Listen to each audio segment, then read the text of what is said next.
Good morning po mga katanim serye at dito po tayo sa rooftop dahil nag-prune tayo ng ating apple tree, no?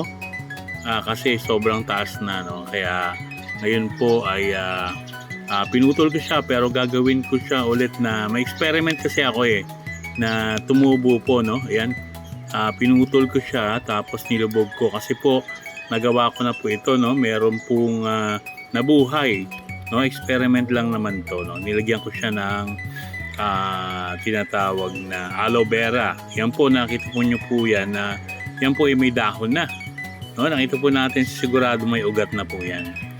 Yan, at ngayon po ang mga natirang dahon ay gagawin po nating tsaa, no? Syempre hugasan muna natin at pagkatapos niyan ilalagay natin sa ating kettle, no? Ayan, sige, lagay na po natin. Yan, at isasalang na po natin siya. Madali naman siyang kumulo, no? At ngayon po ay luto na.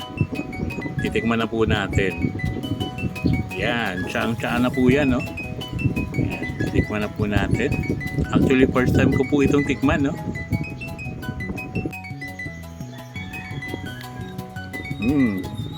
Masarap po siya, no? Tsaang-tsaa ang kanyang lasa. Yan, maraming salamat po. Mapagpalang Sunday po sa inyong lahat.